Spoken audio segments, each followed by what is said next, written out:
Hello, everyone. Good evening.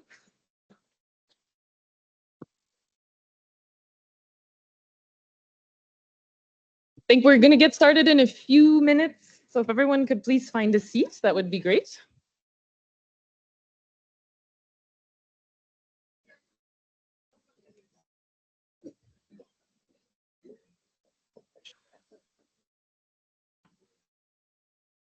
Okay, I think people are still trickling in, but in the interest of time, I think I'm going to kick things off.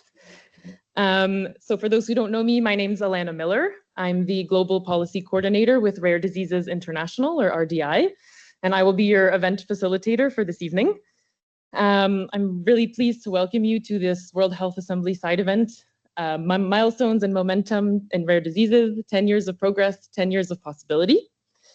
First of all, big thank you to everyone joining us in person tonight in the room. It's great to see so many of you here. And thank you as well to everyone joining online, as this is a hybrid event. So it's great. Hopefully everyone online can hear us and see us. So thank you to everyone for your presence tonight. Without further ado, I'd like to pass things over to the chair of RDI, Dr. Kristen Johnson, to open the event.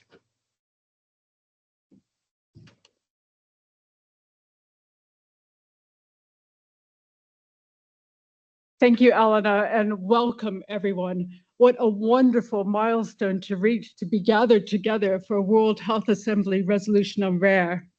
I would like to pay tribute to the volunteers, staff, council members and organization and stakeholders who over the last 10 years have grown RDI from its infancy into the organization it is today. And as we look forward into the next 10 years, we thank in advance our wonderful members, many of whom are here tonight and online, our staff, our CEO, directors, stakeholders, and sponsors for their work in developing initiatives and helping us build on the legacy of the last 10 years. I would like to thank the co-hosts of our event tonight. And firstly, that would be the Global Commission to End the Diagnostic Odyssey for Children with a Rare Disease, the Harriet Joyce Foundation, Medscape Education Global, the Sant Joan de Déu Hospital in Barcelona, the Wilhelm Foundation, and the World Federation of Hemophilia. The event is also co-sponsored by the Esper Rare Foundation and the Geneva Convention Bureau. So we thank all of our sponsors and co-hosts. Our event is under the patronage of the Arab Republic of Egypt and of Spain, who are the leaders of the resolution for rare. And this resolution has been co-sponsored by 27 other member states. Thank you all for your work, for your networking, for the conversations behind the scenes, all of which has brought this resolution to the agenda of World Health Assembly 78. I wish to thank the Ministry of Health representatives who will be speaking tonight. Firstly, Dr. Mohammed Hassani, who is the Assistant Minister of Health for Projects and Public Health Initiatives, the Arab Republic of Egypt. Secondly, Dr. Pedro Gulon Tosio, the Director General of Public Health and Health Equity of the Ministry of Health, the Kingdom of Spain. His Excellency, Dr. Hanan Al-Kouari, Advisor to the Prime Minister for Public Health Affairs, Qatar. The Honorable Badatuk Seri Dr. Haji Jazul Kafeli Ahmad, Minister of Health for the Malaysian Ministry of Health. And we thank you, last but certainly not least, for the World Health Organization staff, for their wisdom, for their guidance on this journey under the leadership of Dr. Tedros Adhanom Ghebreyesus, Director General of the WHO. It's a lot of thank yous, but isn't it wonderful to see the teamwork and the collaboration that has gone into this initiative? There's so much joy here tonight. However, the opposite of joy is sorrow, stress, trauma. And we need to remember that in the world of rare diseases, it's not an easy journey. There's a diagnostic odyssey that can last for many years. Indeed, in our family with Fragile X syndrome, we didn't get the diagnosis before a family member was diagnosed. It took years longer than it should have done. So later on tonight, our first panel will discuss that diagnostic odyssey. And we also need to remember those who are still on that journey and the ongoing trauma of uncertainty of not having a diagnosis. And we pay tribute to those of you who work in that undiagnosed community. There is the psychological impact of living with a rare condition, of not knowing what's going to happen as the future unfolds. And so all of those issues are the opposite to the joy we face, but what a resilient community we have. And we celebrate that we're together in this, that we're not isolated, but that we can join together and give each other hope. The other thing I see in this room tonight is a lot of power. There are CEOs, there are ministers, there are people who make decisions at the national level and at the international level, which is great. But I want to remind all of us that the opposite of power is vulnerability, and we're all vulnerable. Any of us could have a rare disease. My husband was diagnosed with a rare cancer at the age of 50, at the height of his career, and wham, it hit us. Rare came into our lives in a second way. And any of us could have that experience. So we need to remember that not only are we working for those already diagnosed, but we're working for all of us who might at some stage have a family member, a loved one, or ourselves diagnosed with rare. So it's not us and them, it's we, it's all of us together. So I just wanted to encourage all of us to work together as we develop this global action plan for rare diseases, to listen to each other, to share, to collaborate, and to try to put the power to the side, use it when it's useful, but otherwise listen to each other, learn from each other, and work together. So I thank you all for your engagement and for your support. Together, we are making a huge difference for all those living with rare conditions across the world. Thank you.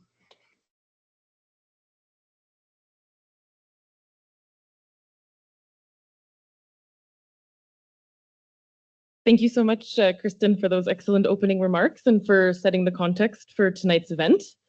I now have the immense pleasure to welcome our first keynote speaker to the stage, Professor Mohammed Hassani, who is the Assistant Minister of Health for Projects and Public Health Initiatives in the Arab Republic of Egypt and has been a true champion for the World Health Assembly Resolution on Rare Diseases.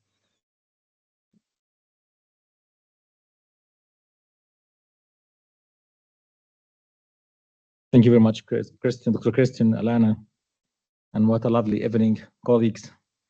I think before delivering my official statement, and on behalf of me and my colleague, Dr. Pedro, we owe a lot for Rare Disease International because of their extreme and tremendous support, which made this resolution happen. And I think they deserve from us a big, big round of applause.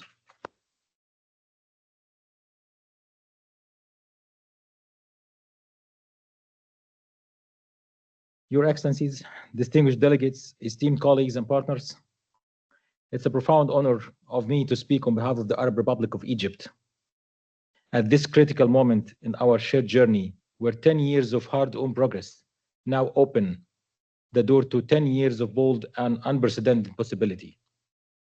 We gather today under the banner of milestone and momentum, and it could not be more fitting, because this gathering is not just another checkpoint in global health, it's a turning point. A declaration that people living with rare diseases will no longer remain on the margins of public health conversations or excluded from the promise of universal health coverage. We are here to shine a spotlight on a population too often left in shadows of health systems, the millions of individuals and families living with rare diseases. Their condition may be rare, but their humanity is not. Their right to health, to equity, and to inclusion must be central to any global health agenda that claims to be just, universal, and sustainable. When we met last year, we spoke of a shared dream, a dream to secure formal recognition of rare diseases as a global health priority, a dream to unite our efforts through a global resolution that would transcend borders, amplified voices of patient advocates, and demanded that the world recognize the million living with conditions that are often invisible, misunderstood, or entirely neglected. The dream today has become a reality.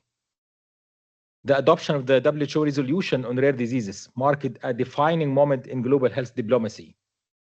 It was not only a recognition of the unmet needs of over 300 million people worldwide, but a powerful affirmation that equity and inclusion must extend to every person, regardless of how rare their condition may be. Egypt was proud to sponsor this historic resolution alongside the Kingdom of Spain and co-sponsorship from 28 countries and the support of more than 200 NGOs under the leadership of RDI. Uniting our voices in a call for global solidarity, cross-sectoral collaboration, and urgent policy action, the resolution stands as a testament of what can be achieved when countries act with vision and shared responsibility. Crucially, the resolution called for the development of a global action plan for rare diseases, a coordinated and strategic framework to guide member states and stakeholders in delivering national and international responses. The Global Action Plan gives the structure, coherence, and momentum to a cause that for too long has been fragmented and underfunded. But while we celebrate this historic milestone, we are acutely aware that resolutions alone do not change lives.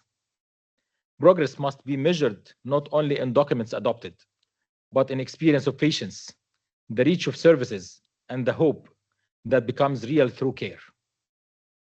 That's why Egypt believes our collective tasks now is to translate global consensus into national implementation and noble attention into measurable action.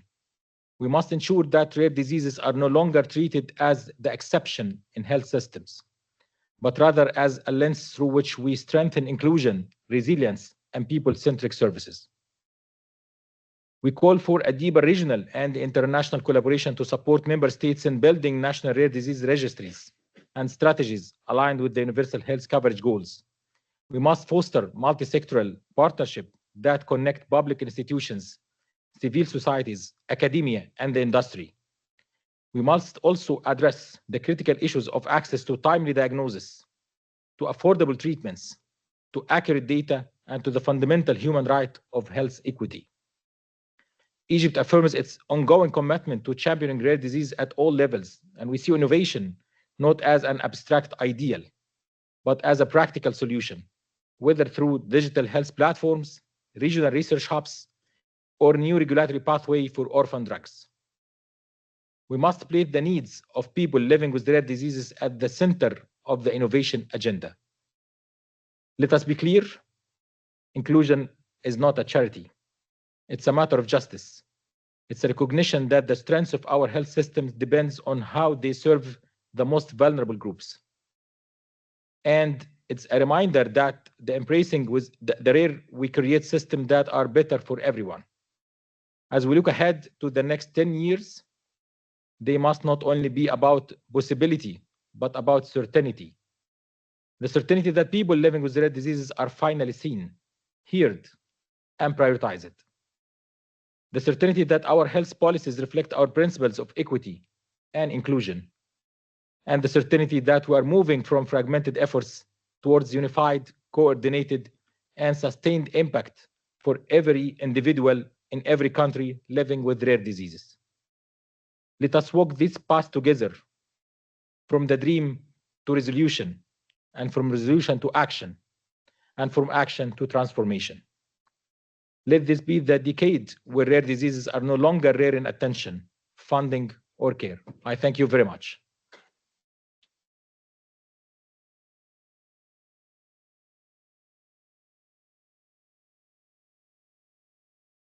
Thank you very, very much, Professor Hassani, for those inspiring remarks. Our next esteemed speaker is the Director General of Public Health and Health Equity in the Ministry of Health of Spain, which has also been a true leader and ally for rare diseases throughout the World Health Assembly resolution process. So I would like to welcome Dr. Pedro Guyon to the stage.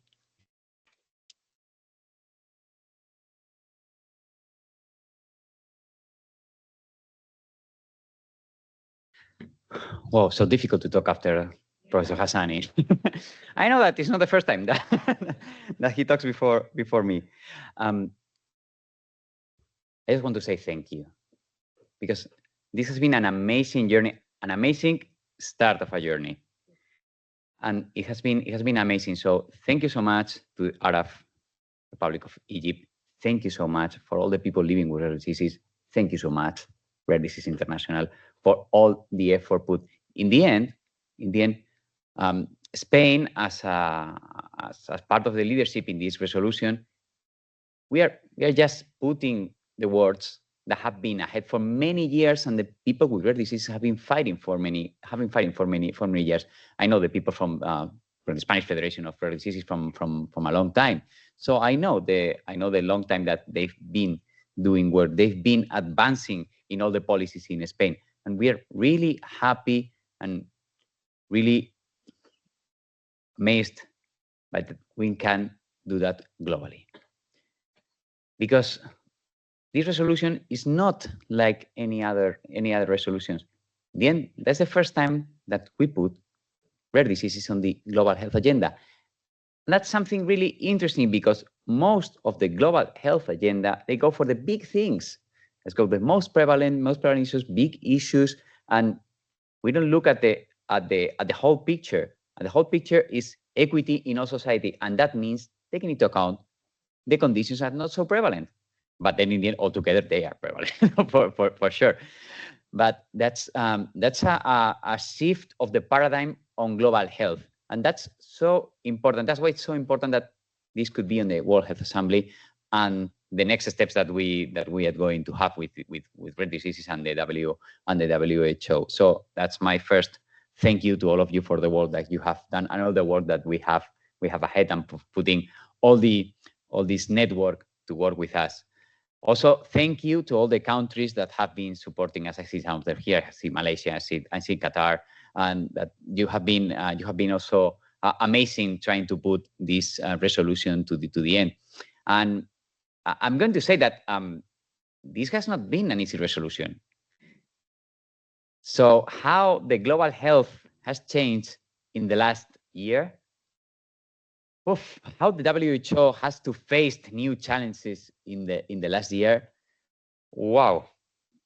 So just thinking about the things that we had to do on the executive board on February, and I know that all of you were there discussing all the issues, but there was a critical moment at the WHO. So the US was leaving, Argentina was leaving, and there was a great risk of a cascade of any other countries leaving, and that's a real pity because WHO is the only global health actor that can do this kind of things. It's the only one also with a democratic power to this kind of things because we are, as member states, we are represented over there. But we did a great work on the executive board by changing the narrative of, instead of just hiding over the bad circumstances, let's go up, let's hear our voice, and let's say, no, we're stronger than before. And we have to do more work because that's the message that we have to send. When they attack all the decisions that we can make together, let's do more multilateralism, more work together, and advancing in new lines of work that they were not doing in the WHO, like rare diseases. So I'm really proud to say that we are going to approve this resolution on Friday.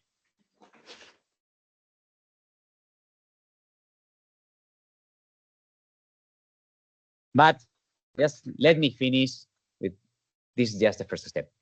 I was saying that in my first words. This is just the first step, and I know that's hard because after 10 years of finding this, like first step, oh my God, what's going to be next? Now that we have made this first step, the next ones will be easier because we have built a strong collaboration of all of us, and they will be easy. But the Global Health Action Plan, the Global Rare Diseases Action Plan, that will be really awesome to make. I'm really looking forward to working that to reach consensus on a global health action plan on rare diseases, and then the things that will come after, the implementation, the action, the transformation, as Dr. Hassani has said before. And really looking forward to this, and I'm really happy to say that I'm part of this network as well. So thank you so much for everything.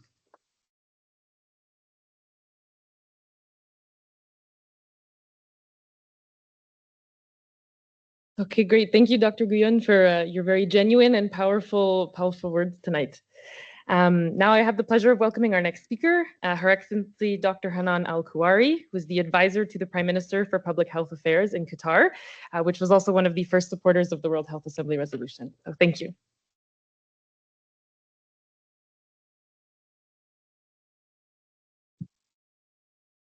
Your Excellencies, distinguished delegates, colleagues, ladies and gentlemen, it's a privilege to join you today at this important event marking a decade of progress in rare diseases. This is a timely opportunity to not only take stock, but to agree on the actions needed to accelerate progress for the future. Over the years, in various capacities, I have seen how effective health policy and innovation, when combined with a patient-centered approach, can deliver meaningful results. This is particularly relevant for people living with rare diseases, who often face unnecessary delays in diagnosis, limited access to care, and lack of visibility in health systems. Qatar is proud to co-sponsor the World Health Assembly resolution on rare diseases. We see it as a practical step forward, one that recognizes existing gaps and commits member states and the World Health Organization to stronger coordination and inclusive action. We particularly welcome the call for a 10-year global action plan, and we fully support its development. It is essential that this plan be evidence-informed, inclusive of people living with rare diseases, and oriented towards measurable results. We encourage the World Health Organization to lead an open and consultative process, engaging member states, civil society, researchers, and healthcare providers. In Qatar, our national strategy is based on the principle that access to healthcare must extend to everyone, including those with rare and complex conditions. Some of the key elements of our work in this area include a national newborn screening program that covers a wide range of rare metabolic and genetic conditions, enabling early detection and timely intervention. The establishment of specialized centers at Sidra Medicine and Hamad Medical Corporation, which offer clinical care, genetic counseling, and family support in integrated settings. Investments in research and genomic science through the Qatar Genome Program at Qatar Foundation, which is advancing our ability to implement precision medicine, which is especially relevant for many rare diseases. We are also committed to regional and international collaboration, particularly within the Eastern Mediterranean region. This includes capacity building, data sharing, and support for joint initiatives that promote access to diagnostics and treatments. Looking ahead, the priority for all of us is to turn political momentum into practical change. That means focusing on implementation, on financing, and partnerships, especially in lower resourced settings where the gaps are widest. Qatar will continue to support the development of the Global Action Plan and supports its implementation through collaboration and knowledge sharing. This is a shared responsibility, and we look forward to working with all of you to ensure that progress in rare diseases becomes more equitable, more inclusive, and sustainable over the next decade. Thank you very much.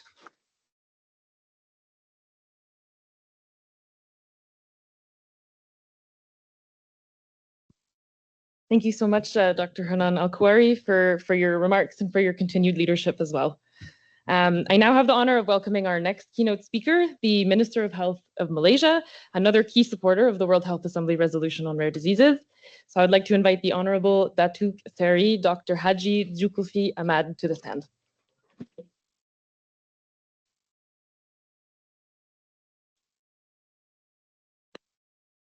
Thank you. Excellencies, distinguished guests, ladies and gentlemen.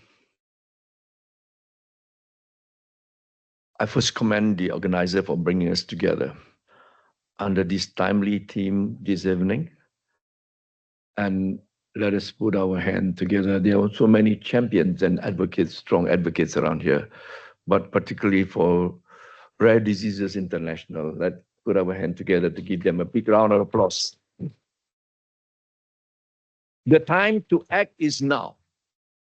In solidarity, let us co-create a future where no person, regardless of health condition, is left behind. Malaysia proudly stands as one of the co-sponsors of the WHO resolution on rare diseases. And we do so with deep conviction that global action must reflect the needs of all, including the most overlooked. For context, Malaysia's commitment to rare diseases is not new. Like many countries, we have struggled to balance our sincere aspiration with real-world constraints. Yet, since 2018, we have made steady progress, launching the National Rare Disease Framework, establishing our orphan medicine guidelines, a national rare disease list, a rare disease trust fund, and an annual budget allocation, and sustained multi-sectoral engagement. In June this year, inshallah, we will take another historic step to launch our national rare disease policy that was co-created with patient groups, various ministries, health and allied health professionals and industry. It is true collective milestone. Distinguished guests, ladies and gentlemen, the hallmark of solving any complex challenges or any complex challenge lies in genuine co-creation and collaboration. We must build partnerships that drive tangible outcomes, outcomes that can be measured, evaluated, accounted for, and learned from, because only through inclusive processes are real impact delivered. So, what happened after this resolution? We must not rest on our laurels. With or without it, our commitment remains. A global action plan alone is not enough. Better resolution with honest implementation than a perfect one with no follow-through. We need to turn political declarations into regional coordination and national action plans that deliver results where it matters most, on the ground. But let's be clear, action without coordination is also unsustainable. It wastes resources and erodes trust. That is why Malaysia, leading ASEAN's charge this year, is committed to the regional call for inclusivity and sustainability. We must elevate and accelerate efforts through innovation ecosystems, stronger local capacity, smarter partnership, and better policy alignment across sectors. Timely and accurate diagnosis for all must be a baseline, not a privilege.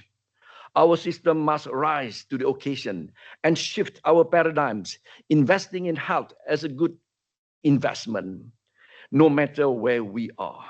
We must stop treating rare diseases as just another health issue, or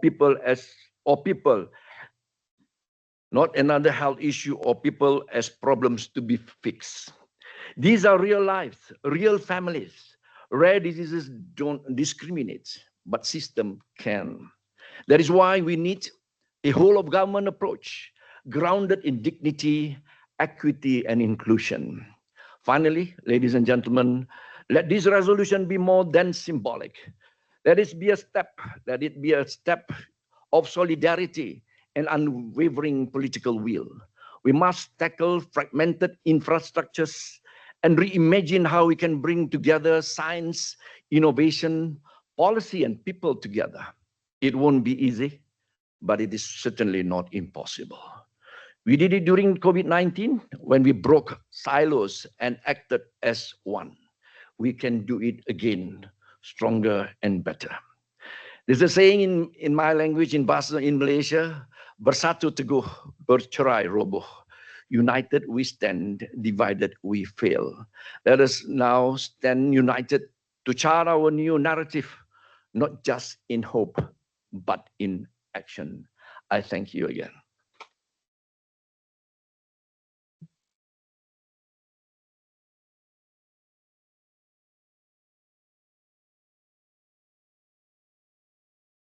Wonderful. Thank you so much, the Honorable Dr. Kseri, Dr. Haji Zulkifli Ahmad, for your wonderful remarks and great reflections. For our next keynote address, I'm pleased to invite to the stage Samuel Wiafi, who is the Executive Director of the Rare Disease Ghana Initiative.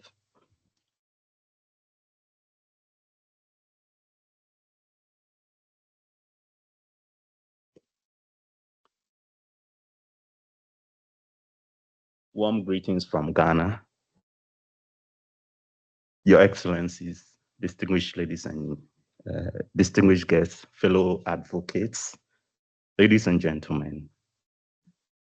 It is a profound honor to stand before you today at this pivotal moment of global rare disease community.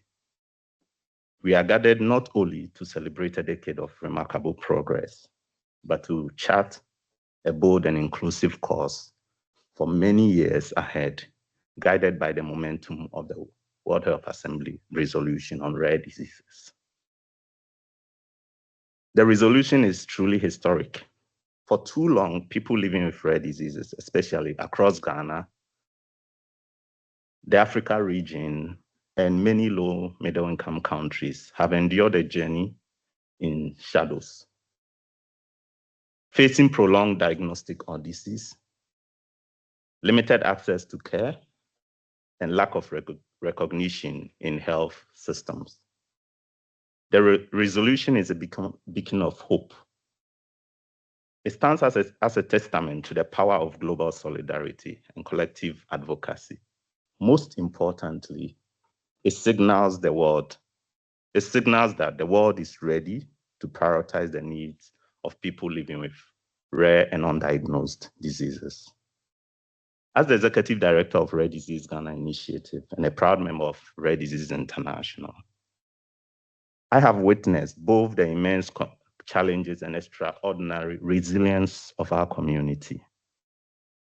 In Ghana, the landscape is slowly changing. Awareness is growing. Grassroots efforts are gaining momentum, and conversation with policymakers are beginning to take shape. And this is evident with the recent commemoration of Rare Disease Day event at the Ministry of Health in Ghana. And the ministry has also promised to develop a national plan and strategy within the year for rare diseases in Ghana. The resolution and the forthcoming global action offers us the opportunity to accelerate this progress. For Ghana and the African region, and obviously most low middle income countries, the resolution could mean stronger political will and investment, helping to integrate rare disease into national health policies and universal health coverage frameworks. It also means that our health systems will be strengthened to support earlier diagnosis, access to specialized care, and inclusion of essential therapies. It also means that we'll have a better data and research, allowing us to understand the true prevalence and impact of rare diseases in our context. And perhaps most importantly, it will empower patient communities with the lived experiences of people and families guiding every step of the journey ahead. The road forward will require collaboration, commitment, and courage. The rare disease community stands ready, prepared to contribute meaningfully to the development and implementation of the 10-year Global Action Plan. Let us seize the opportunity. Let us work together. Member states, WHO, civil society, clinicians, researchers, industry, and above all, people living with rare diseases to ensure the next decade delivers transformative change and health equity for all. Thank you very much.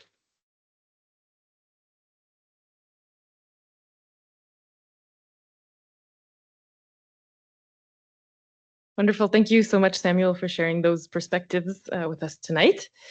Next up, I'm happy to invite Antoine Daher, who is the founder and president of Casa Hunter in Brazil, to the stage for his keynote address.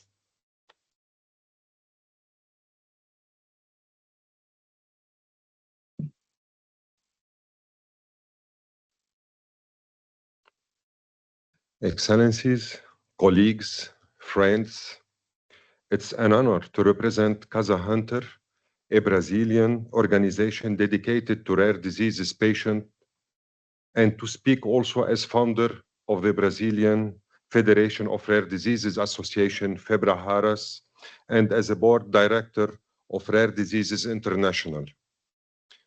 The adoption of the WHO resolution on rare diseases is a historic milestone. For the first time, we have a global commitment that recognizes these conditions as an integral part of the public health agenda. For millions of families like mine, who live the daily challenges of a rare disease, this resolution is a concrete hope for change. But this opportunity calls for action. In Brazil and across Latin America, we still face serious barriers, delayed diagnosis, lack of structures policies, and unequal access to treatment. The WHO resolution can and must be the catalyst to overcome these challenges. These are three immediate paths the resolution inspires us to follow. First, implement national patient registries so that no one remains invisible. Two, strengthen regional centers of excellence, integrating care, diagnosis, and social support. And three, expand international cooperation, ensuring that scientific advances and innovative therapies reach developing countries. At Casa Hunter, we already have concrete examples of how civil society mobilization combined with political will can transform reality. With the construction of Casa dos Raros, the House of the Rare, in Brazil, we are creating an integrated care model that can be replicated in other countries across the region. Friend, the WHO resolution is not a finish line. It's a starting point. It is up to us to give life to this commitment through public policy, proper funding, and above all, with empathy and urgency. Thank you very much.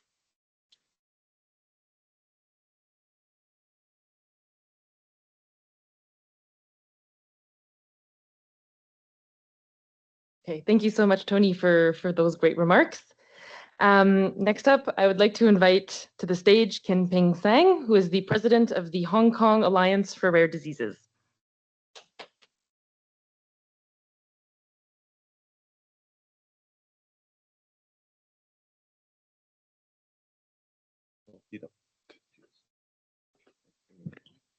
Okay.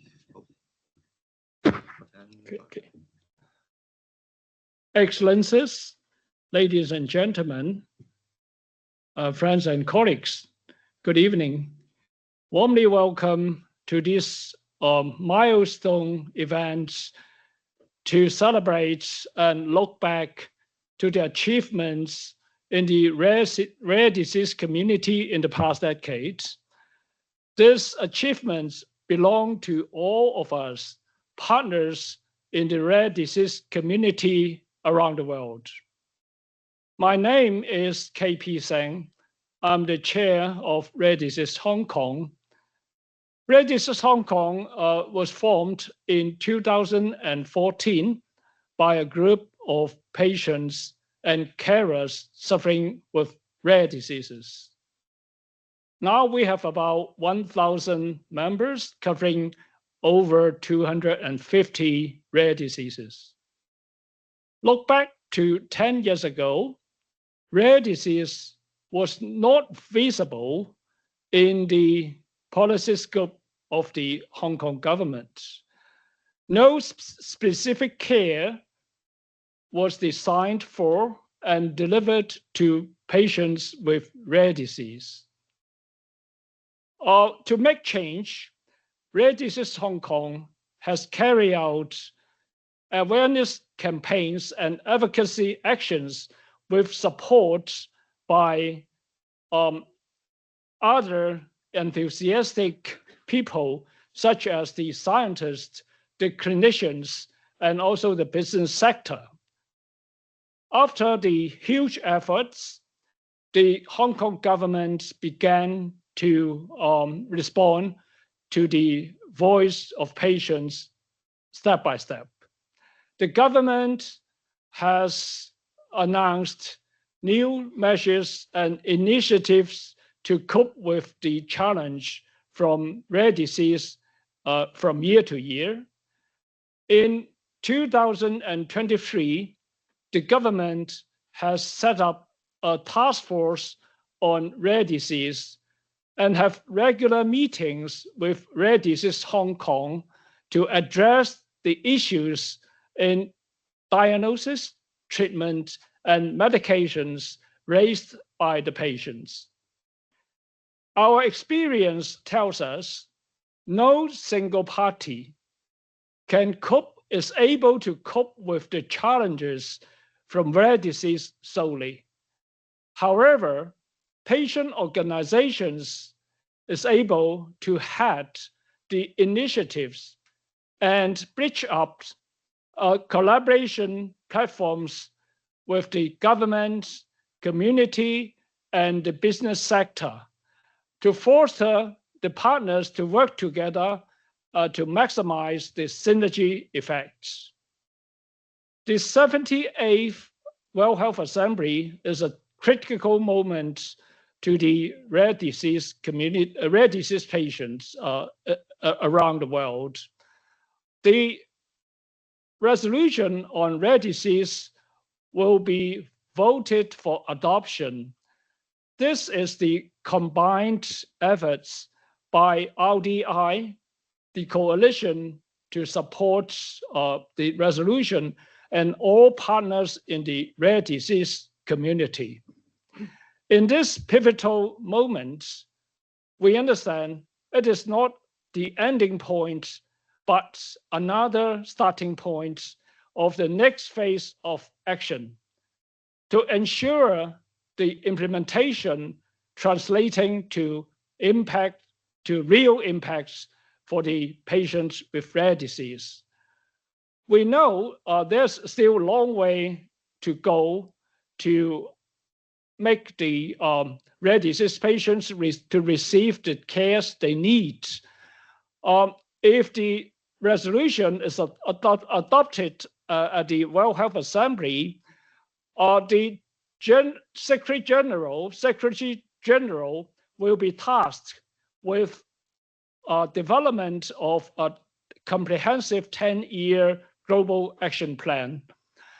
WHO and the World Health Assembly must understand the rare disease community is ready to contribute to the development of useful and impactful global action plan, and with our efforts to make it implemented down to the earth.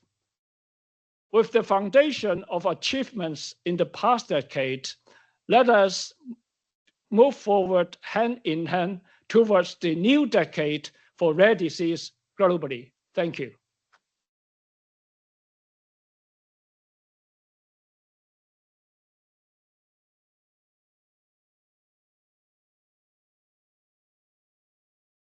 Okay, wonderful. Thank you so much, KP. And thank you as well to all of our keynote speakers this evening for sharing your national perspectives, regional perspectives, global perspectives. I think it's quite clear that the rare disease community is engaged and ready to really make this resolution a success through strong implementation and sustainability. Can we have one more round of applause for all of our keynote speakers?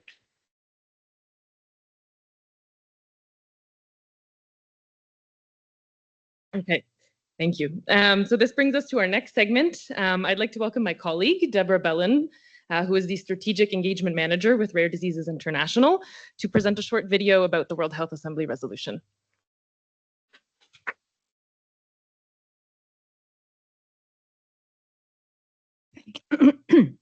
Sorry, thank you very much. As you know, I hope, Rare Diseases International has 122 members around the world, representing thousands of persons living with rare conditions and undiagnosed conditions in over 150 countries.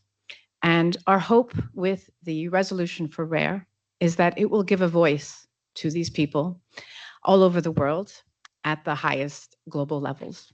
And so we are thrilled today to share with you some voices from our community, speaking about the resolution and what it will mean to them. And I'd like to thank many of our members, some of whom are here today, who participated in the making of this video, including Misa and Nivida from our youth program, Kirsten, our chair, and San Juan de Deo Hospital, and many others who have participated, including KP, who you've seen today, and also Jakob Grania, and for editing the video, and Wilhelm Foundation for facilitating that. So without further ado, please enjoy our short video.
For persons living with rare diseases in Malaysia is that we are severely underdiagnosed.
Okay, that was wonderful. Thanks, Deborah, for introducing that and for putting it together. Now we will move to the panel section of this event. So I'd like to welcome to the stage our first moderator of the first panel discussion, Nadia Hanim Abdul Latif, who is the president of the Malaysian Rare Disorders Society. The panel topic will be on accelerating diagnosis. So we'll be exploring the power of innovation and global collaboration. And Nadia, I'm going to give you the impossible task of trying to be quick and concise because we are a couple minutes behind schedule, but I trust you will be able to do so. So everyone, please welcome Nadia to the stage. Thank you. No pressure. Thanks, Alana. Okay, before I begin, I want to start with the obvious. It says, alone we are rare, but we are everywhere. So before I begin, I'd like to invite every single person in this room who is a person living with a rare condition or a caregiver or a loved one of a person living with rare diseases. Could you please stand up or raise your hands so that we can acknowledge you today? And everybody else, can we give them a huge round of applause? You are the reason why we are here today, and you are the reason why we will continue to fight this good fight. Thank you very much. Okay, so now I'm going to go to the customary points of sitting down and inviting Dr. Enkana Gulien, Head of Genetics and Strategic Director of Unicast Implementation, Hospital San Juan de Deu of Barcelona. Please join us on stage. We have Ms. Helen Sederoth, who's the founder and president of Willem Foundation. Helen, okay. We have Dr. S. Christy Rohani Montez, Senior Director of Clinical Strategy and Rare Disease Education, Lead of Medscape Education Global. And of course, Dr. Neil Inhaber, Co-Chair of Global Commission to End the Diagnostic Odyssey of Children with Rare Diseases. So please take your seat anywhere you wish.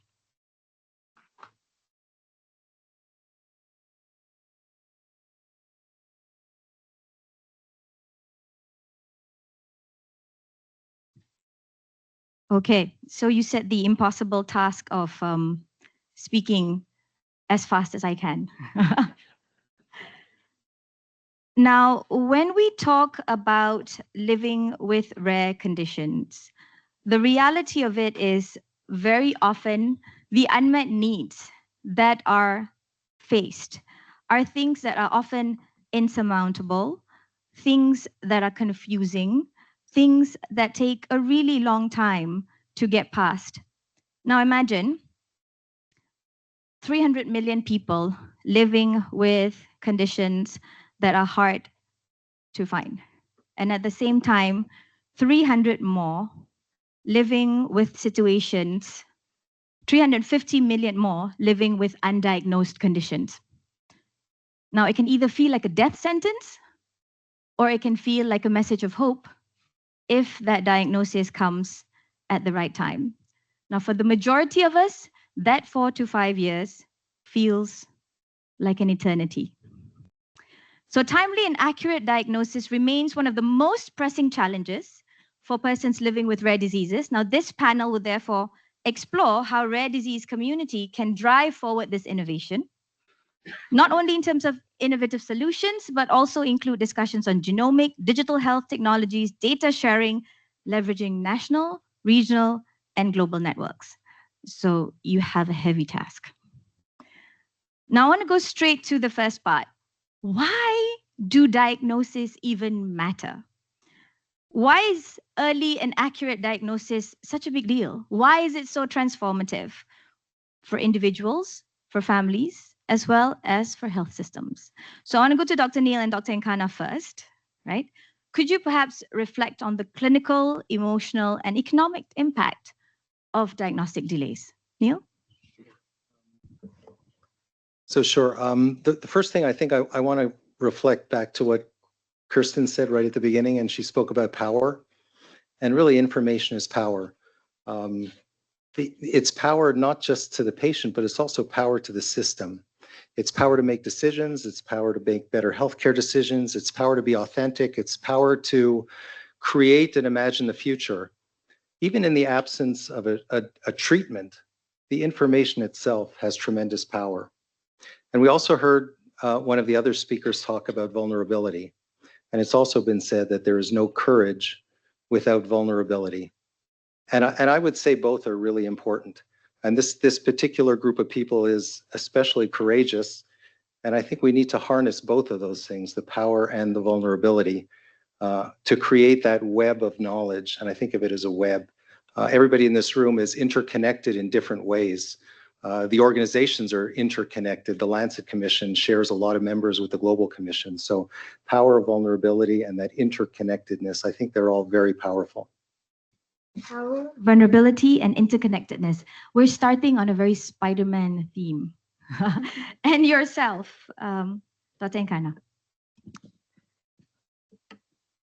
Yeah, I think that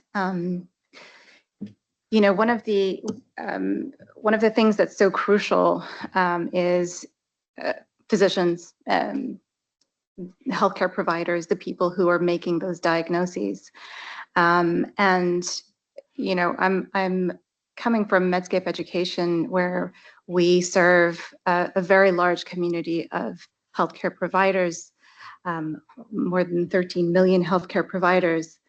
And we know that education has a huge impact on reducing those diagnostic delays, on enabling access to treatment. I think there are a few of us here from Medscape, and we're just thrilled to be part of this conversation because I think that link is so crucial, and that outcome is so crucial in this conversation. And thank you for pointing that out. I think when you're starting out that diagnostic odyssey, to find a doctor who actually understands what's going on is also rare. And very often you might actually be diagnosed not by a specialist, but it could be a nurse. It could be a community health worker. It could be a significant other who's read something somewhere. And for the most of us, Dr. Google seems to be the first port of call. Now, Dr. Christie, we know that finding physicians, especially primary healthcare professionals and specialists in the radar of RD, is difficult in many of our countries. So could you perhaps explain how severely underestimating how many patients we have impact the whole rare disease ecosystem? Yeah, and so I wanted to point to a survey, a large survey that we conducted amongst healthcare practitioners. So a survey that we did to almost 1,000 HCPs showed that 57% of physicians are saying that they never or rarely see rare disease patients. It's a huge figure, and even more strikingly, when we looked specifically at pediatricians, we saw that 70% of them are saying they rarely or never see rare disease patients. Now, this is clearly they're missing a lot. We know that the majority of rare disease patients should be presenting in pediatric practice. And so clearly there's a need for education, there's a need for awareness. Dr. Nkana, I don't want to miss you out. So how is health equity compromised, when diagnosis is out of reach? And please weigh in on the point that you wanted to share earlier. Thank you very much. First of all, it's a big honor to be here with all of you. And I would like to, to bring to the practical field the lack of the diagnosis, because when you lack a diagnosis, there is a direct impact in the clinical aspect, because you miss the possibility of an early treatment, early intervention, and then many of the diseases are progressive. And sometimes you have a critical period for the treatment to reverse the pathology. So this is so important clinically. The other thing is that from the emotional and psychological part, you feel, as you said before, isolated, traveling through an odyssey, diagnostic odyssey. And this makes you to be isolated, to feel discriminated. And this is also very impacting, not only for the patient, but also for the family. You miss the opportunity to prevent. It's also another thing, because most of these diseases are genetics. So you cannot counsel the family to prevent other cases. And this is so important, because sometimes when we get the diagnosis, the family already have 2 or more children affected. So this is really important. The other thing is the economical impact from the family, from the system, because the sustainability is also in question. And also from the equity point, because you are making bigger the inequity for people. And also we miss the possibility to make real public health intervention, because we don't know how many patients are with very different diseases. So, the impact is so significant in every field that, the diagnosis is clearly a priority in rare diseases. Dr. Nkana, whatever that you said really resonated, because I was sitting with Navida during lunch, and she was talking about missed opportunity. There were two different osteogenesis imperfecta patients. There was her living in one country and her good friend living in another. And just by virtue of very different health systems and infrastructure, these two very abled young ladies have a very different outlook of what is possible. Exactly. So thank you, Navida, for sharing. And thank you for talking about the missed opportunity, Dr. Nkana. So I want to go straight into talking about, so what can we do about this? We're not here to talk about problems. Let's talk about the innovative solutions of what can be done and what's possible within the constraints that we have, and how do we scale this? So of course, I would like to jump to my good friend, Len. Could you kindly share the amazing work that's being done by the Willem Foundation for the work of undiagnosed diseases, including global data collaboration? Yes, thank you for letting me be here. It's wonderful to be here with you. It's an honor. And to us, we are Willem Foundation, and I'm a mother of 3 children who passed 4 children, and 3 of our children passed away.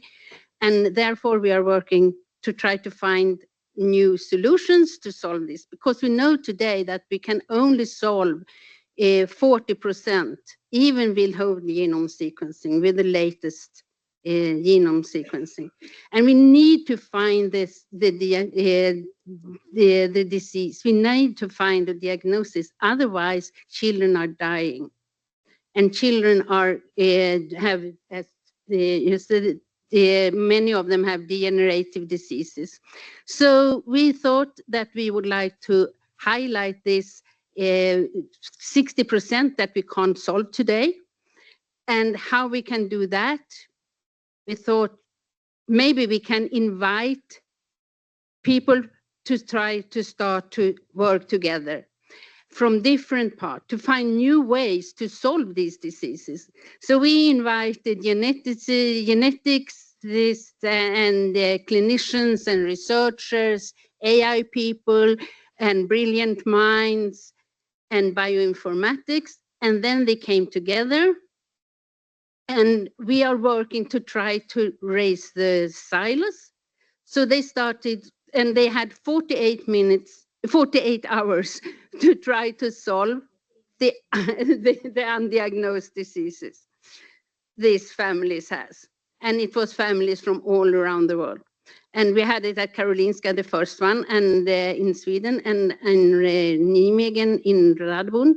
And this year we are doing this together with Mayo Clinic in US. Yes, it's wow. Yes. Give her a round of applause.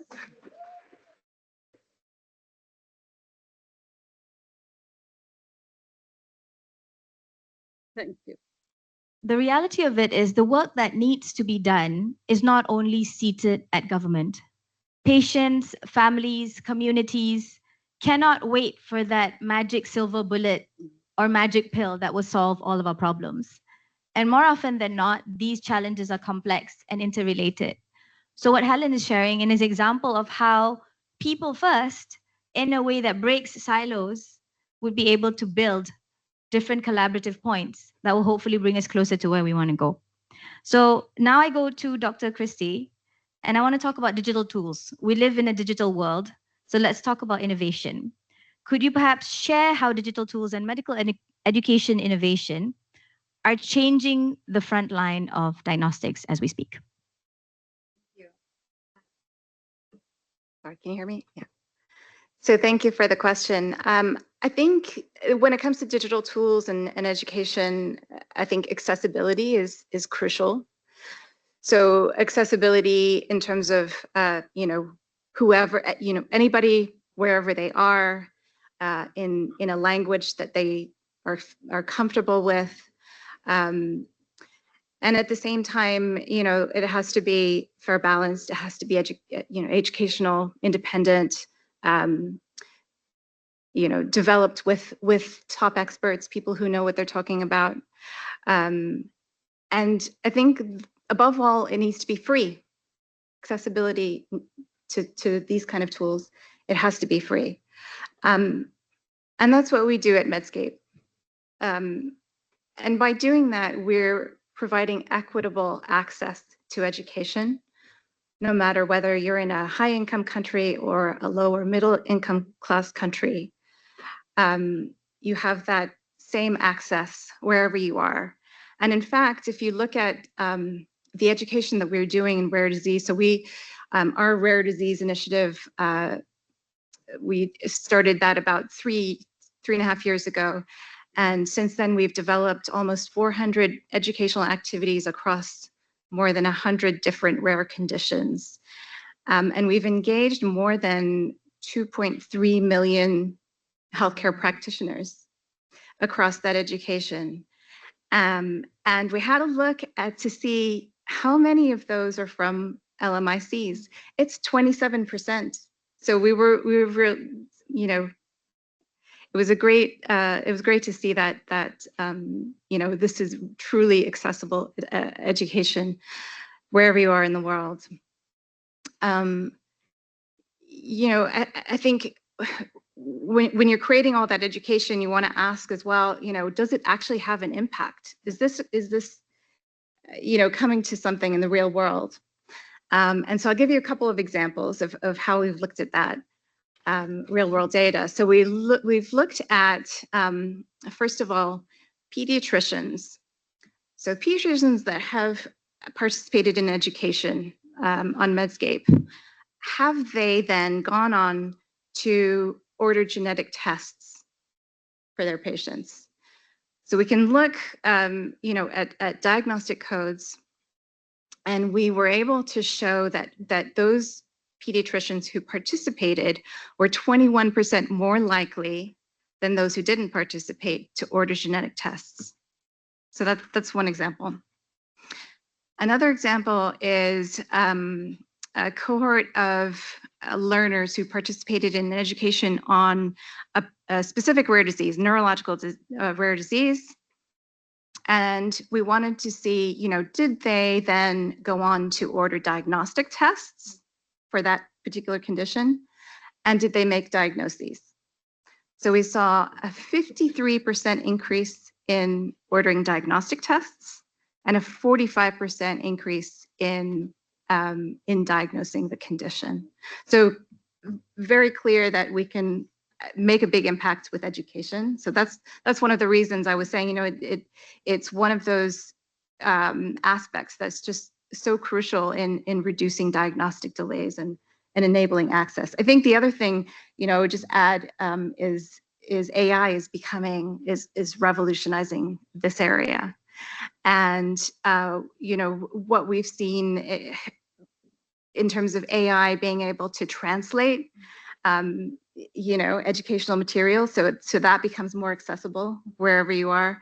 We're developing a tool, we've started developing a tool called Chat MedEd, where, you know, because we're living now in this very fast-paced world, everyone wants to have bite-sized you know, education. They want a quick answer to their question. You're able to input a question in whatever language you want and get that response back based on the education that we've provided, so that you know it's fair balanced, it's independent, it's non-biased, and you can trust it. And then the other thing I always like to talk about is facial recognition. I think it's brilliant what's going on with some of these tools where, you know, because up to 40% of rare diseases are associated with specific facial features, they're working on these tools to identify rare diseases through facial recognition. I think it's amazing. Now, you just mentioned all sorts of amazing breakthroughs, including AI. So I want to go to Dr. Encantana. Dr. Encantana and Dr. Neil, when we're talking about harnessing global cooperation, I remember the RDI board went to Barcelona last year and looked at Hospital Saint-Ouen de Dieu, and we were jealous. It was amazing. That place is fantastic, you know? So let's discuss how regional and global networks, for example, UNICAS and the Global Commission, that are accelerating discovery and access. In particular, what we're interested to find out is the role of data platforms, the role of AI for newborn screening, and of course, in training, perhaps an extension of what Dr. Christie mentioned earlier. So your thoughts, please, Dr. Encantana and then Neil. Thank you. Yes, UNICA's network was promoted by San John de Deu Hospital and also the Federation, the Spanish Federation of Patients, and was immediately taken by the Ministry of Health, who leads actually the network and also is funded for the 17 different regional health systems that we have in Spain. This guarantees the integration in the national health system, and this collaborative and innovative project includes 30 hospitals all over along the Spain. And the objective is, the goal is to guarantee the equity for the diagnosis and also the access of care, no matter where you are in the country. So if you are far from a specialized hospital, it's the same, but you have the opportunity to get the diagnosis through a data platform, a federated data platform, linking the information through all the regional health system. It's a way of knowledge sharing and also using tools to accelerate the diagnosis, also to identify in the system different diseases. And of course, this is going to be a different stage for rare diseases. And also it could be an scalable model for other scenarios and also for other territories, because we all know that the big goals in rare diseases has to be got only with the global collaboration.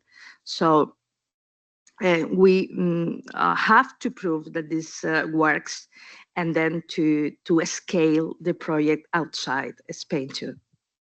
And if you look at the command center of the hospital, it looks like NASA's space station. It really is impressive, and Parvati is like nodding because it was really mind-blowing. Dr. Neil, thoughts? Yeah, as I was listening to you, I was thinking, not everybody has access to technology. Yeah. And, and I'll go back to the web. The nerve net, yes, not necessarily a spider web. The Global Commission was set up many, many years ago and has evolved over time. And one of the main, I would say, strengths of the Global Commission is this web of understanding cooperation. There are representatives, certainly industry representatives. My colleagues from Sanofi are here. RDI, of course, is part of it as well. We've had technology partners, but we also have physicians, advocates from all over the world. All the continents are represented. And many of the learnings across the globe are memorialized on our website, actually, with case studies under a number of different categories: patients, physicians, and policy. Many of actually, as I was sitting here, four people are represented here, are here in the room from these 10 case studies. Samuel Wiafi has one, the rare disease Ghana. There are others which I'm blanking on, but it's something that I think is critical to make sure that we work together and learn from each other over time. I will say that it's one of the commonalities. I'm going to end here, because the commonalities in all of these case studies, if you go to the website and read them, there is one common thread in all of them, and they all circle back to what you said, which is people need to be trained, and it needs to go back to the primary care provider, and it needs to also empower physicians and providers both separately, because if you just do patients, you're going to miss learnings from the provider side. And if you just do providers, you may actually get a block at the provider stage. So there is a commonality amongst every single one of those. And I would say that's the power of the resolution also, which really requires all of these sort of, policy is global, but action is local. So I think it comes down to that. I'm going to end there. Every layer of the web. Thank you for that, Dr. Neil. So I'm going to stay true to what I promised Alana. So I'm going to go into rapid fire. Be prepared. Okay. My question is, it will be remiss if we don't touch upon the global action plan. It's nice that we're going to have the policy, but the real teeth here is pushing for a global action plan that's going to hold regions and countries accountable to action in degrees and ways in which suits them, and hopefully we'll be able to kind of nudge everybody in the same direction. So I'm going to go to the two people in front of me first, and then the two furthest from me, and you're going to get two different questions. Are you ready? Okay, so your question is, in one sentence, what is the one actionable recommendation for the WHO states that you'd like to recommend? Well, I'm biased, right? Because I think education, one of the items was around educating HCPs. So in my opinion, that's crucial. I'm excited about being part of that and implementing that into the global action plan. All right, Dr. Neil. National diagnostic strategies. National diagnostic strategies for rare. There already are national diagnostic strategy mandates, but not for rare. I would extend it to rare. And I realize there will be a lot of things to deal with, especially data privacy, newborn sequencing, but in broad terms, diagnostic strategies for rare. All right, now Helen and Dr. Nkana, what is needed to move from diagnosis as a luxury, especially Helen knows this very well, to a baseline of care? You've heard all the ministers speak. Yeah. So now if you were the minister, what would you say? Oh, I would like that everybody would like to work for this undiagnosed. We have to look at the undiagnosed families. 350 million people are affected by undiagnosed diseases today, and they are left behind from the society, from the school, from people, from healthcare providers, since no one knows what it is, since the diseases are not, they are unknown diseases, and we have to work together to try to find new ways to solve these 60% we can't solve today. Thank you, Dr. Nkana. Or Minister Nkana, shall I say? I support Helen's opinion completely, and also maybe I would suggest to implement a national rare diseases network for each country to integrate in the health system. Also to have a program for the access to the genomic diagnosis, to train the capability building in all the level of the health system, specialized in hospital and also primary care, and of course empower also to the citizenship. The patient association, they are a very, very important movement to change the world and to change the world for rare diseases community. So I think these are four critical steps for giving that the diagnosis change to be a right. To be a right in healthcare, not only a luxury. And when we are working in diagnosis, in improving the diagnosis, we are not working only for a person, for a family, for a big community with 300 million of people, but also for the health system and for next generation. So I think it's an important work and a priority, a clear priority in our community. Thank you so much for that. Now, as a quick wrap up, we started with the topic of power, courage, and vulnerability. Then we moved to talking about education, national diagnostics, missed opportunities. We spoke about prevention, isolation, equity, and education. We spoke about codependence, building a network, looking at those that are not only in this generation, but to the next. Now, so I end with this. In a time of uncertainty, let us be that lighthouse that shines a light on so many others still lost at sea. And if we were to rise, then let's rise quiet, steady like the tide, unapologetic, but present. If once unnoticed and ignored, now is that time to be a movement. That tide that lifts everyone together. Alone, we may be rare. Together, we are present and we are real. And we cannot be ignored. And therefore, let us be a force for good. Ladies and gentlemen, thank you so much to everyone that is on the panel. And Alana, I'm returning 3 minutes back to you. All right, thank you, everyone.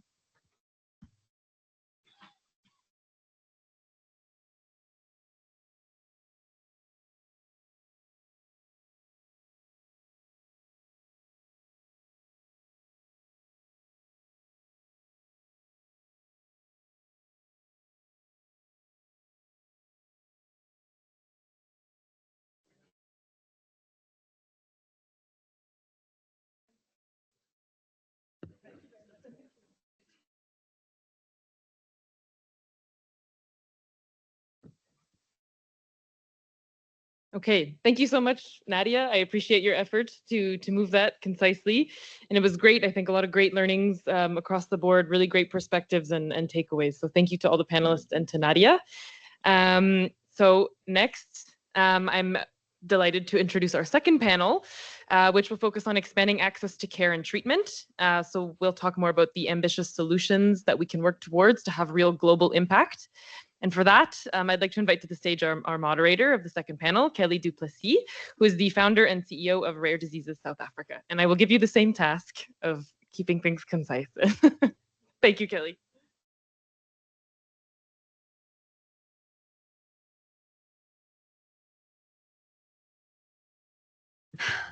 Hi. So today we are reflecting on progress and the progress that we've made and the plans that we're wanting to make and the bold path that we're hoping is our future. And while rare diseases affect over 300 million people globally, and while the momentum is building, access to holistic care and treatments still remain deeply inequitable. And as a South African and someone from a low middle income country, I can tell you that we see that every single day. So tonight's conversations will explore not just the treatments that we seek, but the systems that we need to build, ones that are inclusive and sustainable and that center around the needs of those living with rare diseases. As we reflect on this progress, it's important to recognize that these discussions are not just the fringe, they are central to achieving our sustainable development goals. And rare diseases are the very litmus test that really serve to test the ambition of access to universal health coverage, a core priority. I mean, it has been said before that if you get it right for the rare disease community, all healthcare systems will benefit, and that rings true. So it is my pleasure to introduce our panel to discuss expanding access to care and treatments and the ambitious solutions for global impact. First up, we have Jeffrey, if you can please come up. Jeffrey is the founder of the Harriet Joyce Foundation, which is a nonprofit dedicated to advancing early childhood care by improving access to genomic diagnostics and care for rare genetic disorders.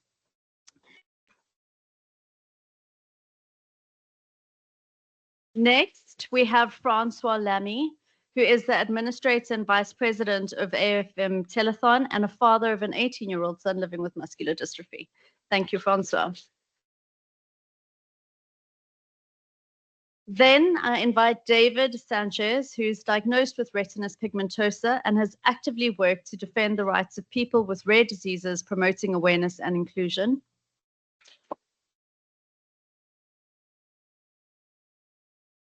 Cesar Garrido, who's the president and the father of two sons, one of whom, two sons living with hemophilia A. Thank you once. And I'm just checking, has Caroline, yep, good, thank you. And Caroline, I know Caroline was running a bit late, but she is here, the co-founder and CEO of Esperare Foundation, who has spearheaded a patient-centered approach to accelerating drug development and repositioning treatments for rare diseases. I'm going to stand here if I can. So this conversation really around framing the challenges to holistic care. And it really stems around the priority to deliver person-centered and integrated healthcare services. We have to ask, how do we ensure that rare disease patients are not left behind in our drive towards universal healthcare? And also, how do we define access when there is no treatment? What does that look like? As we know, 95% of rare diseases do not have commercial therapies. What must be done to build care and systems that are inclusive of those conditions as well? So Cesar, as a father of a son living with hemophilia, can you speak to the non-negotiables that you see? What are the non-negotiables for you? And what does that mean for your family? Thank you for the question. Well, my family, I have to say that my son, I have two sons, just one of them is a person with hemophilia, 36 years old. But it is important to compare with the past thanks to the improvement done by the hemophilia from World Federation of Hemophilia, the scientific research. When my son was born, the expectation of life of any person with hemophilia was around 14 years old. So today, globally, is similar than someone who has no hemophilia. So that is something that is important.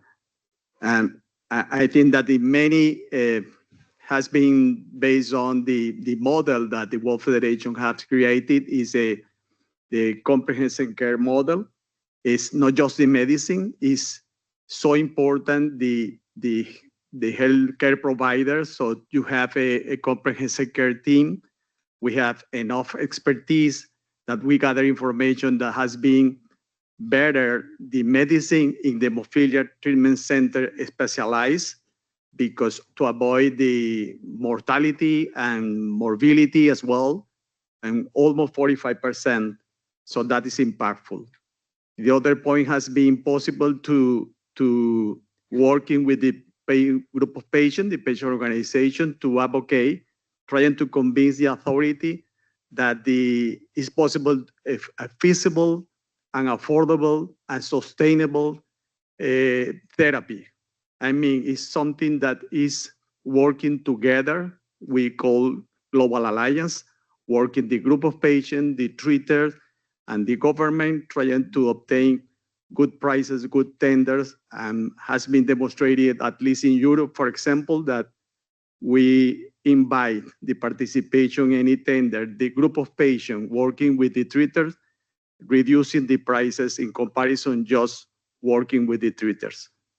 Thanks to the new era and thanks to the innovators, the World Federation has created the shared decision-making is a journey map, the treater with the patient, because today, thanks God, we have many options. So which one is appropriate for each patient? So that is something that is possible to develop today. But all these based on we gather enough information, making survey annually, the annual global survey collect information from 152 countries. And on the other hand, this information is combined with the information that we receive the Global Bleeding Disorder Register. So that is our program that we receive information currently from more than 115 hemophilia treatment centers worldwide. That means more than 15,000 patients sending information, clinical information, so it's possible to determine and to create a solid scientific evidence.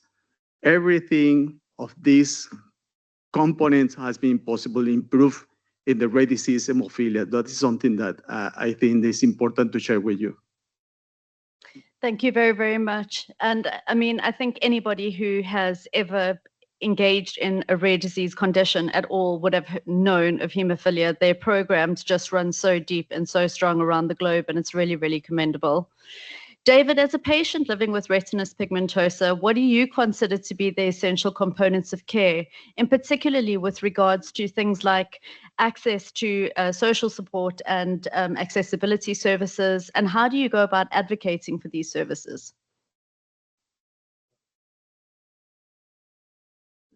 Here? Okay. Well, thank you, Kelly. And first of all, I would like to thank RDI for this opportunity to participate in this panel. Well, I think 94% of rare diseases do not have a treatment.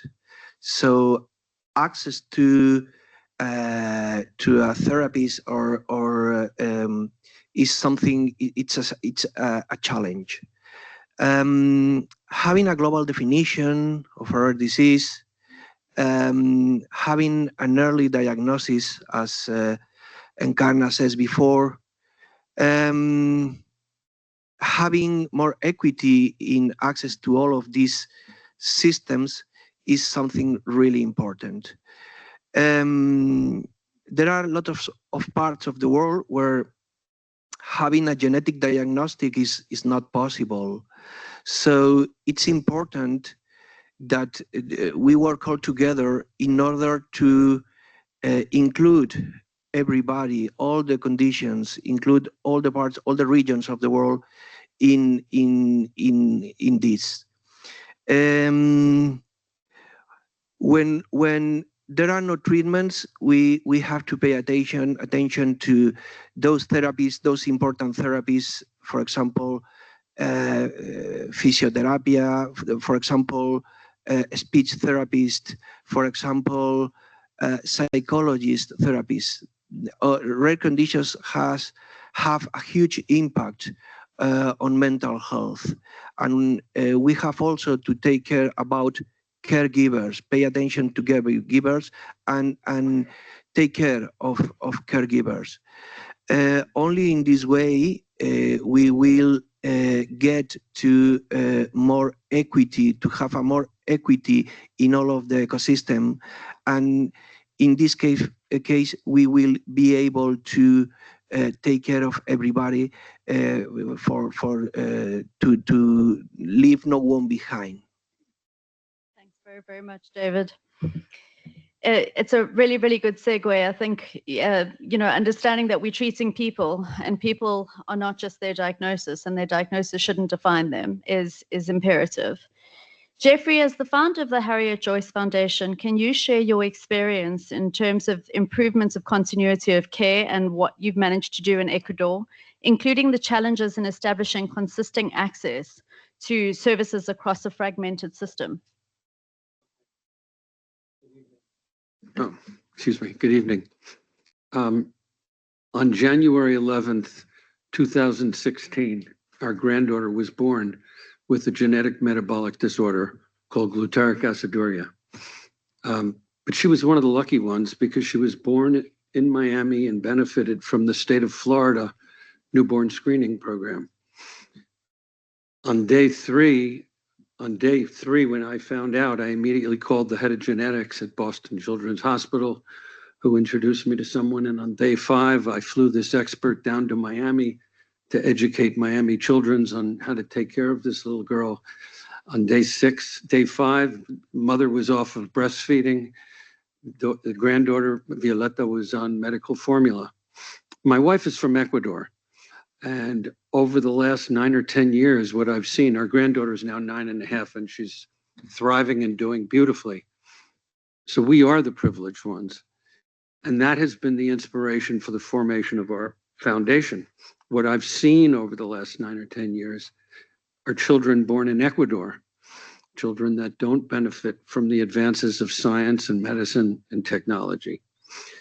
So now I had a vision that was very clear.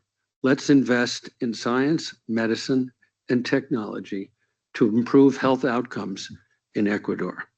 It sounded easy, but we hit walls along the way, and they weren't scientific walls, they were cultural walls. So I want to give you one example. On Sunday, we have a whole series of initiatives that I'm very excited about. There are long-term initiatives supported by Ministry of Health, academic and healthcare institutions. I don't think I'll have time to tell you about all of them.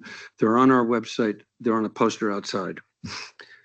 We had a conference on December 1. We believe in investing in healthcare conferences for the country. So we threw a symposium December 1, 2, and 3 for the whole country of Ecuador on early childhood health. And I had the pleasure of meeting one family that had 2 5-year-old twins that had propionic acidemia, healthy, thriving, doing beautifully. Sunday, December 1. On Saturday, February 1, Tiffany Renata, one of the 5-year-old twins, ends up in an ER in metabolic crisis. Now, we get very close. When we had this conference, we invite families, all stakeholders. Our foundation connects with these families every week. There's one that just left the NIH, staying at the home of one of our board members to get treatment at the University of Pittsburgh Medical Center, Children's Hospital. So we knew that this little girl was entering the ER of metabolic crisis. We immediately reached out. It, first of all, took 2 days for her to get admission because she didn't have the $200 admission fee. And with these, when you're in metabolic crisis, every hour is critical. We reached out to the physician and told him what he needs to do with the little girl that is in metabolic crisis. He didn't take our calls, but we left very clear messages. The hospital proceeded to give 2 brain MRIs and a spinal tap at a cost of $500, which the real solution was a $10 IV of glucose, and Tiffany Renata died the following morning. This was one of many encounters that we see involving what we call the critical triangle. It's the triangle of theory of change.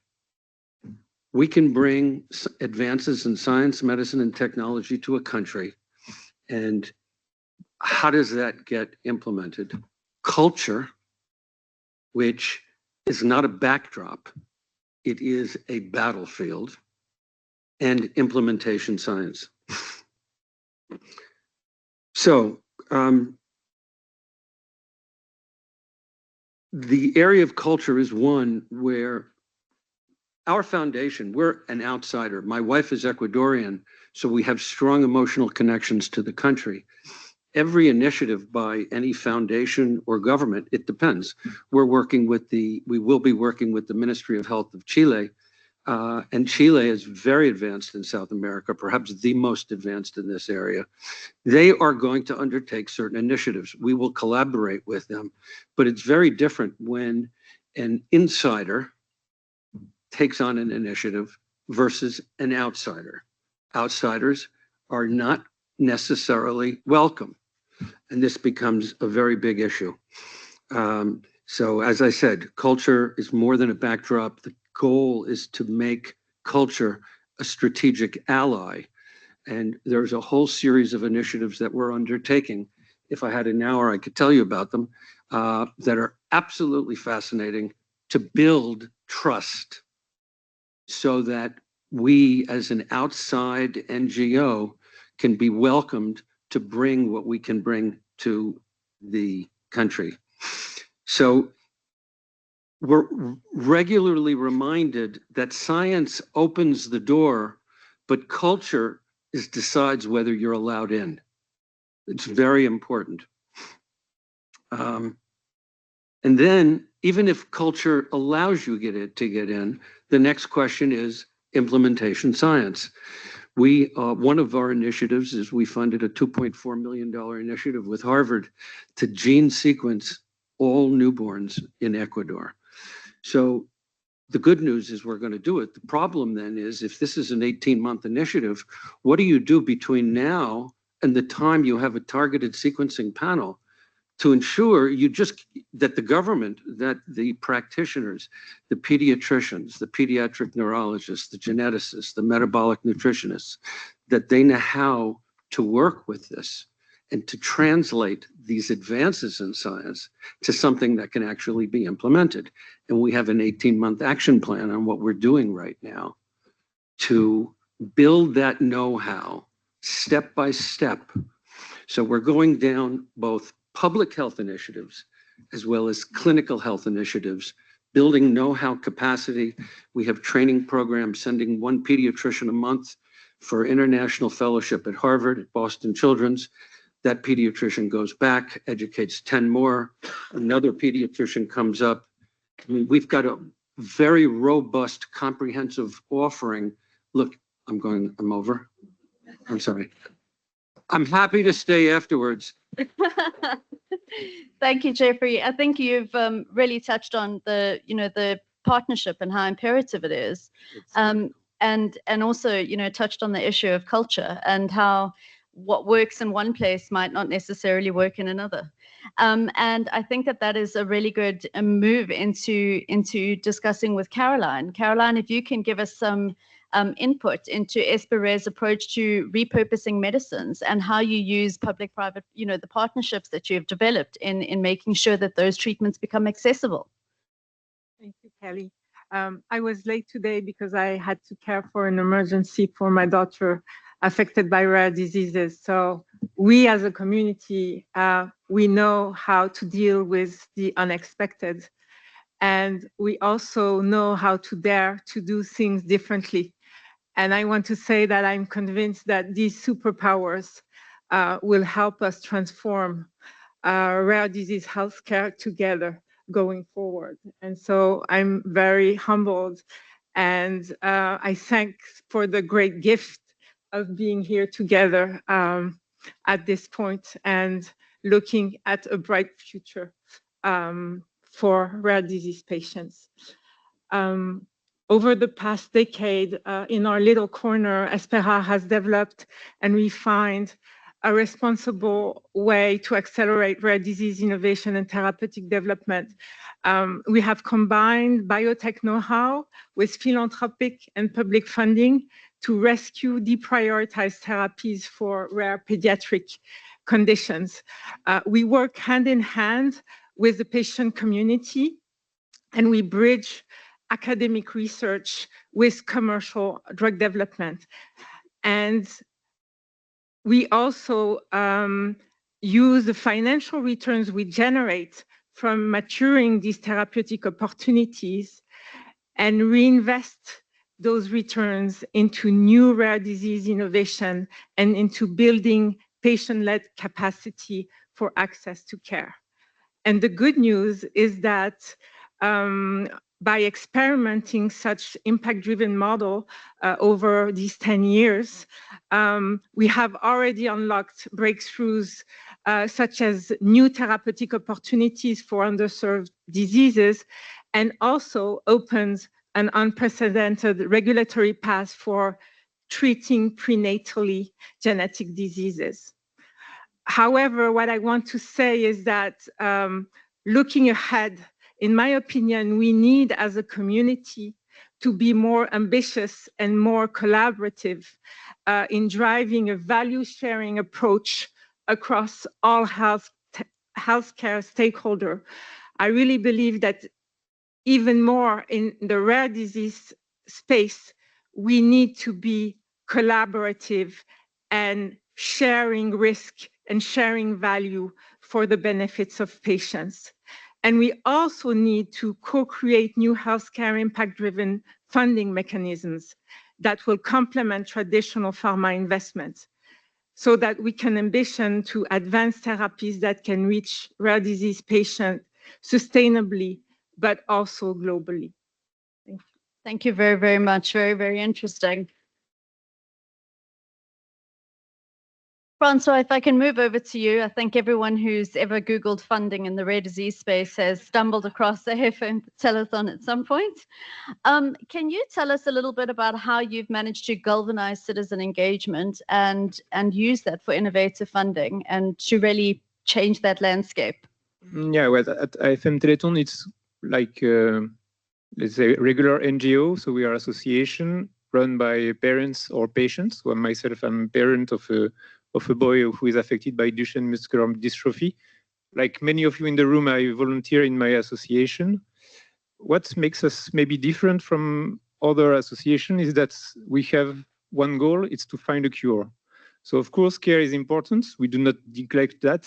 We told it 95% of rare disease are today without treatment, so care is a must. But our goal since the beginning, so 40 years ago, was to find a cure.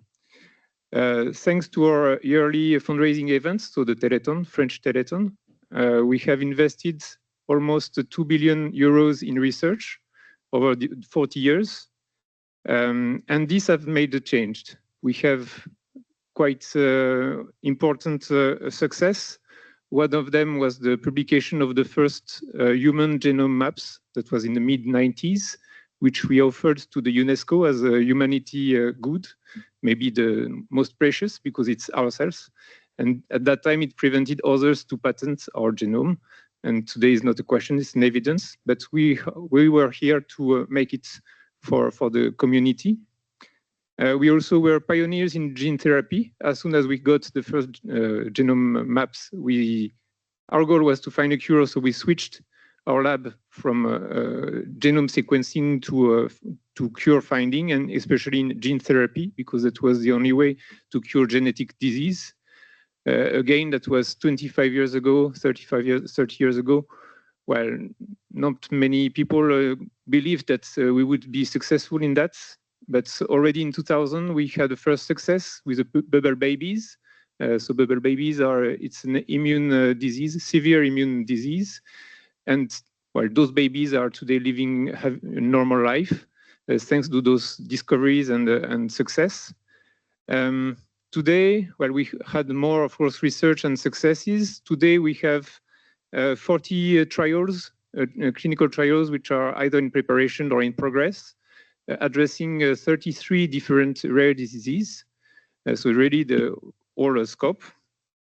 And I'm a bit sorry that our organization is kind of unique because, well, French population is kind of 1% of the global population. So I feel that if we assemble together with this goal of finding a cure, I'm sure that if you multiply 33 by 100, while we still do not reach the 7,000 rare diseases, but it makes the difference, really.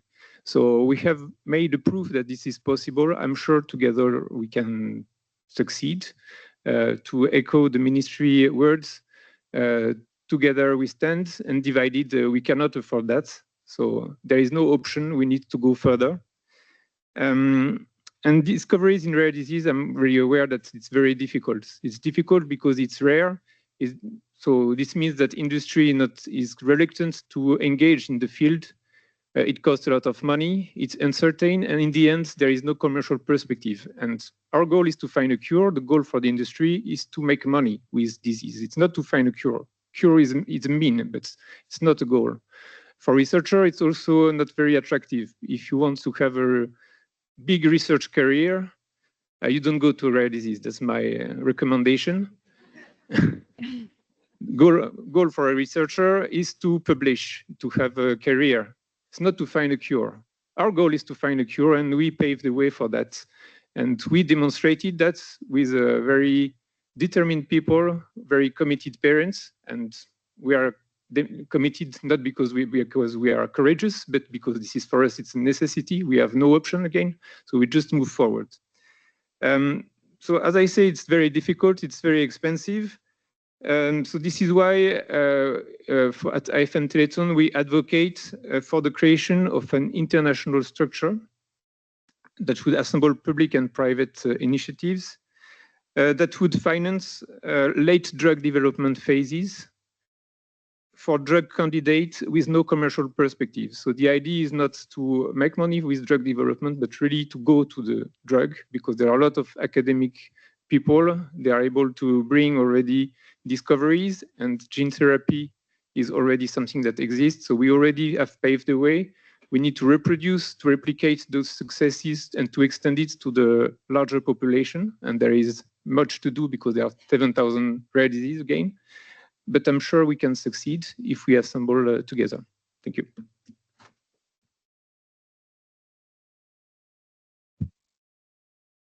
I'm still smiling at how he started with "we just a regular NGO." You know, for all us non-regular NGOs. You should be convinced that we are a regular NGO. Yeah, may we all grow up to be big and strong like you guys one day. So in closing, and just in the interest of time, the communities often exist, right, at the intersection of multiple vulnerabilities, and we're looking for bold recommendations. If I can ask each panel member to give us one bold, and I'm almost nervous of what Francois says after that, but one bold thing that they wish for that could really just accelerate global access. And if I can, Jeffrey, I'll start with you.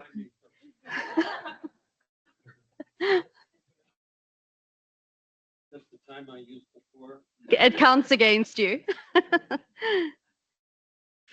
Question. So one bold action that could advance global access. I mean, I really do believe in the power of collaboration. We are working closely with the country of Chile, and it has the advantage of, one advantage of Chile over, let's say, Harvard is that they have the same cultural connection. So I think strong collaborations within a geographic area is important in rare disease. Perfect. Thank you very much. If I can, Francois. Well, I have spoken already, but I would say that one important thing is the mindset. As I said, to have a mindset directed to drug discovery is important because it drives all the rest, including care, diagnosis, and so on. So that's one important thing is the mindset. And the second one, the action, the one I've spoken about, is to create an internal structure that would help the drug to go to the patient, because there are a lot of academic research which are stuck in the middle of the river because they cannot afford the late drug development because it's very expensive, and this could save life. So we should assemble and work together for that. Absolutely, thank you. David? Well, I think, as Jeffrey said, working in a collaborative way, patients, researchers, clinicians, governments, maybe is the key for accelerate the access. I think in this way we will get more equity and maybe working all together will make knowledge travel across the world and not patients. And in this case, maybe we will be faster in order to make the diagnosis before, and in order to have more treatments in the nearly future. Thank you very, very much. Cesar? Well, because, well, I think that everything is based on to propose in not just to demand. I mean, as advocacy group is to propose to the health authority, to the government, and consider that in several cases we are a small market. For example, those countries, a small market, rare disease, a small market, even is very impactful budget. Our experience has been to create pool with at least, for example, 8 countries. That's an example in Central America with we gather and we collect the participation of 8 countries. So it has been possible the tenders to this region. So at the end, it's try to make influence in the local, sub-regional, regional, and globally aspect. That is something that is important. And other comment is that to stimulate the participation of the academies, the healthcare provider society, because obviously it's too difficult to get the assisting the specific doctor for a specific rare disease. So we have stimulated the participation together with a group of patients in international events and international education events. That has something that we have to stimulate the participation from multiple disciplines at the same time. Thank you. Thank you very much. And last but not least, Caroline. Thank you. To echo Francois' recommendation, developing treatment for rare disease is a very expensive endeavor. So one of the recommendations would be to establish a global rare disease impact observatory, because one of the key is to be able to aggregate natural history and health economic data that can enable to quantify the system-wide value of timely diagnosis and treatment. And with the ultimate goal, in fact, of unlocking new, innovative, impactful financial mechanisms that will be able to sustain the investment in therapeutic and in diagnostic development for rare diseases. Thank you very much. So I think we've heard this evening that building inclusive systems for rare diseases is not only about an individual, it's all of us working together to form a blueprint for achieving, the ideology of universal healthcare, of reducing the inequality, of strengthening our global health architecture. And really, the resolution and subsequent global action plan will provide us with that concrete pathway to make those aspirations real and aligned, and that they focus on the global strategic priorities. This conversation reminds us that care is more important than treatment. And it's about systems that support patients across the entire patient journey, from diagnosis to support to accessing therapies and everything that's in between. I think all of us sit here as people. We're beyond our diagnosis. And we need to continue to build momentum, and let us use this resolution and the hopes of the Global Action Plan to really unify our efforts and scale what works. And we've heard really good examples of things that work and practical things that we can all do. And let's remain grounded in equity and inclusion, and remember to keep the patients at the center of every single thing that we do. So thank you so much to our panelists for the great conversation.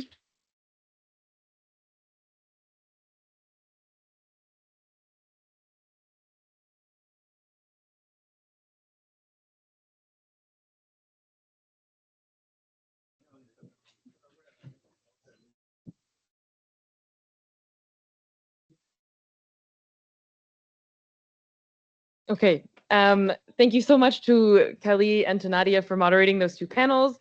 I think there's probably a lot more to say, but there will be a reception afterwards, so I encourage everyone to keep the conversations going and delve more into all the topics that were discussed. We have two speakers left, so without further ado, I'd like to welcome our next speaker, Alba Parejo, who is the Youth Leadership Program Coordinator at Rare Diseases International.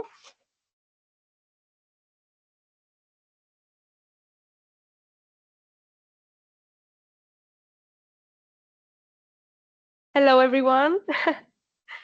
So today has been a truly powerful moment. We have heard from experts, policymakers, clinicians, and advocates who have dedicated years to advancing the rare disease movement. We have reflected on the challenges, yes, but also on the incredible progress we are building together. But tonight, I stand here to remind us that there is another powerful voice in this moment that is sometimes overlooked, the voice of the youth. As a person living with a rare disease, I know what it feels like to grow up searching answers, facing uncertainty, or feeling that the system wasn't designed for people like me. But I also know the strength, the hope, and the vision that young people bring when we are given the space and the trust to speak. Through the first RDI Youth Leadership Program with my colleagues Sarah and Alana, we are building a global community of young advocates from different regions and backgrounds, ready to raise their voices, share their life realities, and help shape the future of rare disease policies and solutions. We celebrate the WHO resolution on rare diseases as a historic step forward, recognition for millions of people like me who have been invisible for too long. So tonight, I call on you to listen to the youth of your countries. Open spaces where they can meaningfully contribute, recognizing their unique role as driver of change. I warmly invite you, all of you, to join us tomorrow at our first Youth Leadership Program site event, where young advocates from around the world will share their insights, priorities, and calls to action. Come and listen to us. Bring back our voices to your organizations, ministries, and your communities. Help ensure that young people are not left on the sidelines. We are not just the leaders of tomorrow. We are already living today. And with RDI, we're ready to work alongside all of you, bringing fresh energy, bold ideas, and life expertise to this global movement. Thank you so much.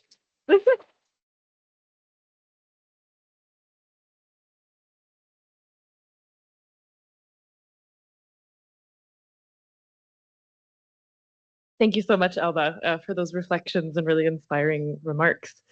Last but not least, I'm delighted to welcome the CEO of Rare Diseases International, Alexandra Humber-Perry, to close off the session.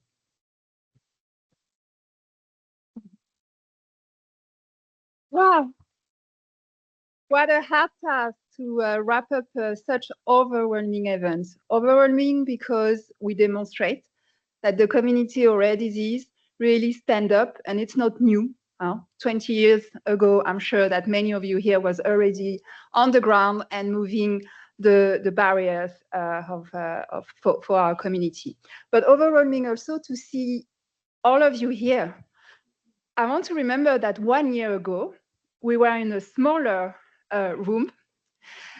We were just calling for a resolution, having really no clue about who would be the member state that will take the lead. We had no clue in May last year about what were going to happen.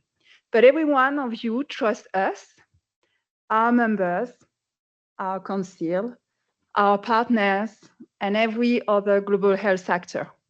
So today, for my team, I'm sure for the team of ADI and for myself, seeing all of you here, it's truly overwhelming. I would like to thank also the co-host. We wanted that event to demonstrate also multi-stakeholder approach. And it has been said many times, we cannot achieve anything in silo, and we have to be together and collaborate. I think the list here of the partner that decided to co-host that event demonstrate that willingness. We have heard also that we are just at the beginning of a long journey. Indeed, we have front of us a unique opportunity because we have a path. That resolution and global action plan offer a path, but that's it. All the work will have to be done by all of you here and people online as well. I heard that there was almost 90 people that were listening to us from all over the world, and I know some of them. So voila, so I won't be longer because we have a cocktail reception, but I would like again to thank everyone, the co-hosts, the partner, the members, but most of all, the team of ADI. And the team of ADI, this is Alexandra Lianes, which has put that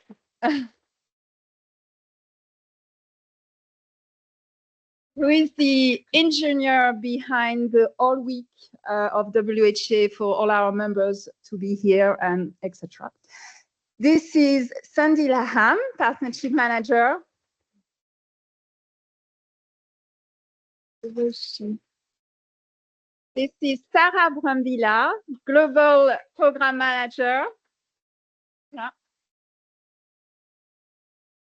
This is Marco Passetti, financial and administrative manager. This is Anna Miller, advocacy coordinator. Well done to you. Yeah. Chiara, she's our intern. Bravo, Chiara, as well. I must forget something. We always forget. Et bien sûr, Deborah Bellon, but she's so obvious. She's the one that put that amazing video together. She's the one that really engaged our members, knowing that in the next phase, this will be our members that will really lead the path at regional level. So thank you, all of you. Have a good evening.